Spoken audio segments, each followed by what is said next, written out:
now available in paperback and e-readers. Spellbound, A Darker Shade of Black. Get your copy today at your favorite online bookseller. Recently, the body cam footage of the arrest of George Floyd was supposedly leaked to the press. And in this allegedly leaked video of the arrest of George Floyd, it shows the entire incident where George Floyd was taken out of his vehicle, handcuffed, and a struggle that ensued as related to trying to get him inside of a patrol car. Now, this effort to allegedly leak this footage has been done in a very insidious way. This is not about trying to supposedly get the information out there to give people a balanced picture. This is an effort by white supremacy in an effort to try to find a way to get these officers acquitted. Now, the district attorney had to literally be dragged kicking and screaming, and the attorney general had to be dragged kicking and screaming to file murder charges against these 4 police officers as related to the murder of George Floyd. And now they're looking for a new way to weasel out of putting these race soldiers on trial.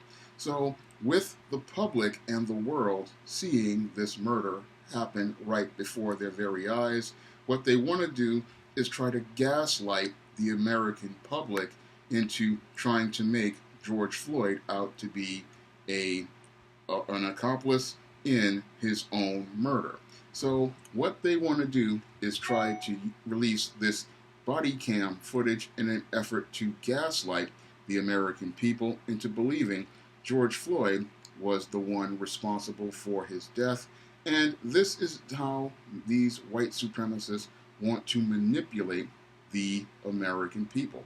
What they want us to believe is that George Floyd had some sort of culpability in his own demise, and then use that as an excuse to find a way to acquit these officers of the crime they committed and find a way to justify the crimes that were perpetrated on George Floyd.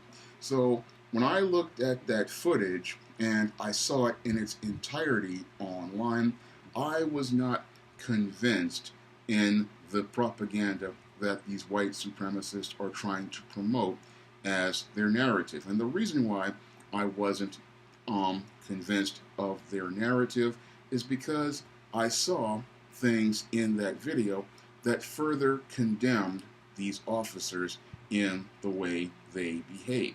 Now, as I see it from the bigger picture and the more panoramic perspective, the crime really started when those clerks at Cup Foods racially profiled George Floyd and called the police in that alleged counterfeit $20 bill.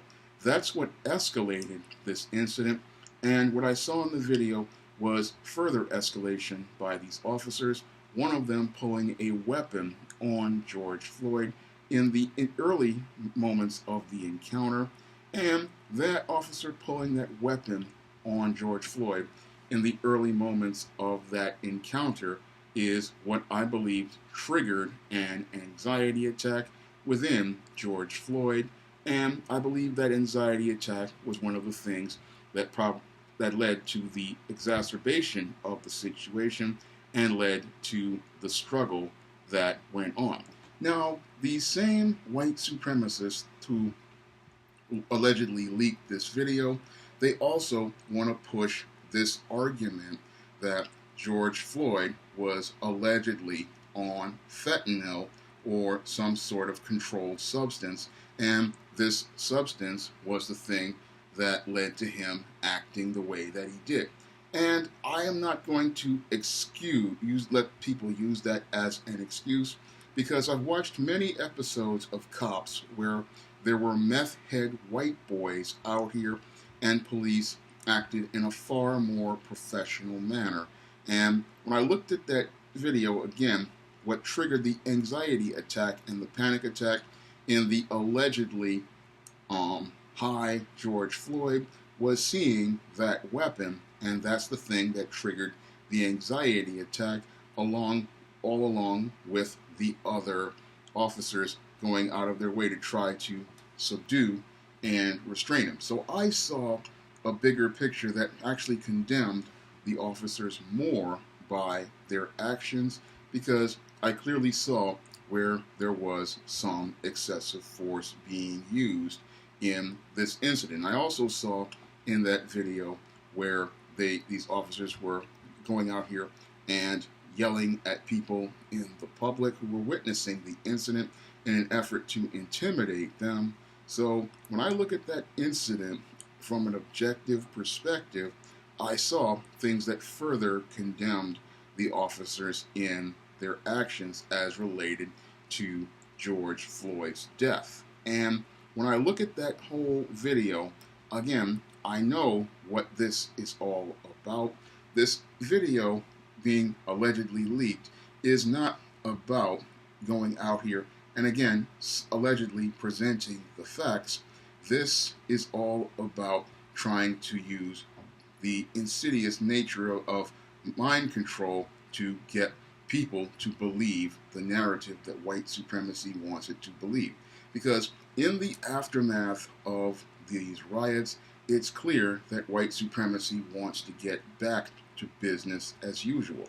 And the fastest way they can get back to business as usual is through manipulating people through the media by revising and changing the narrative. So this shows us how disingenuous many in America are as related to the efforts to get police reform, and how many want to hold on to the police tactics that they have so far, because those tactics protect many people in this white supremacist system, and that because they have this covert contract with the police, they need this system in place in order to protect them from the American masses of black people, and they need to keep this system in place. So what they want to do is go out here and tell you a lie and make you believe that it's true, and then make you believe that George Floyd is a bad guy based on actions as pertaining to his alleged character, when in actuality what we're trying to do is hold these police officers accountable for their criminal misdeeds. Because what happened here in this incident was a clear case of police brutality and a clear case of murder. And what they want to do is get away with murder and continue to have a platform for getting away with murder, because if these officers get acquitted for the murder of George Floyd, what that does is set a legal precedent no different than your Plessy versus Ferguson and your Dred Scott case, which clearly states that a black man has no rights that a white man needs to regard, and that a black man is in a justice system that is separate and unequal. And a black man's life has no value to anyone.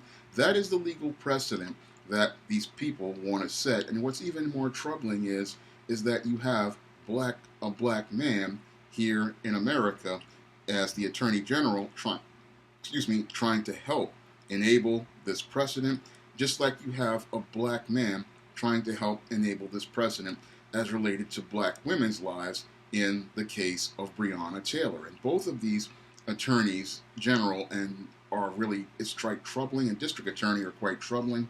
They want to set legal precedent that shows how little a black life matters, even in the aftermath of all of these protests around the world, which expose the hypocrisy of the American criminal justice system and the problems that still go on and linger in the criminal justice system. And what is more criminal is the propaganda campaign that is being waged on social media and mainstream media as related to this leaked George Floyd video.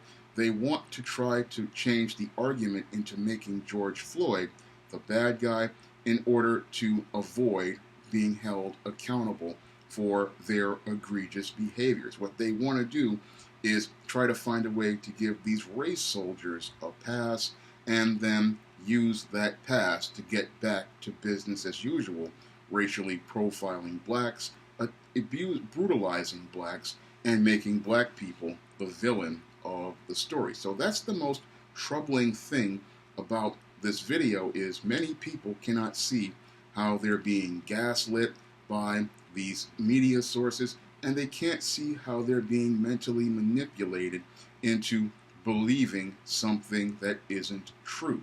Many people are sitting there thinking, oh, this is about putting some context onto George Floyd, when it's not about putting context onto George Floyd. It's about getting you to continue buying into the system of white supremacy, a system that black people practically put on the ropes in just a few days and practically put almost on its knees with a handful of protests out there as related to holding these race soldiers practically accountable for their actions. So they want to get people back on the plantation with this whole video, and they want to get you to believe this was all supposedly George Floyd's fault. But when I look at that video, I don't see how it's his fault. I see how this incident was escalated by a 911 call over something that really didn't need to be called in from a store owner, and how these officers acted in an excessive manner as related to this incident, and a person who was clearly either high or had mental health issues. And there was no excusing the knee on George Floyd's neck, the knee that practically led to his demise. Now, you have all of these sources trying to manipulate this data, talking about, oh, we have the coroner's report, we have this. It was clearly in front of us, and you can't let people gaslight you when something is in front of you, because when people gaslight you, it just shows a weak mind, and a weak mind is something that white supremacy wants to have, because they know that if they can go out here and manipulate you into believing something that isn't true as the truth, they know that they can still continue to maintain power and control. And that's the whole name of this game as related to George Floyd. White supremacy wants to get another leg back up after being knocked down. And what white supremacy wants to do is go out here, make George Floyd the bad guy, and then use that as a way to get these officers acquitted, reestablish the legal precedent that a black man's life has no value, and then you go back to their smooth world where they can continue believing the lie that whites are superior and that whites have a right to do anything to anyone. And black people cannot allow that to happen, and this is why it was important for black men to be the face of this whole movement, but black men were pushed out of their own movement, their own issues, and their own cause by these white leftists and these black women who wanted to speak for the black man. And because we aren't speaking for ourselves, many people can't see the big picture on the gaslighting, the mental manipulation, and how they're using media and images to redirect the narrative and make it where they can find a way out and a pass for murdering a man right in front of us. If you'd like to see me make more videos like this, you can donate to my Patreon, my PayPal, and my Cash App by clicking the links in the description box. And if you want to pick up some of my books, you can find them on Amazon.com in paperback and Kindle format. That's all I have to say for this video. You can comment, rate, and subscribe. Now available in paperback and e-readers, Spinsterella. Discover the dark side of love in this goth and lovely romance with Spinsterella. Get Spinsterella in paperback and e-readers at your favorite online bookseller today.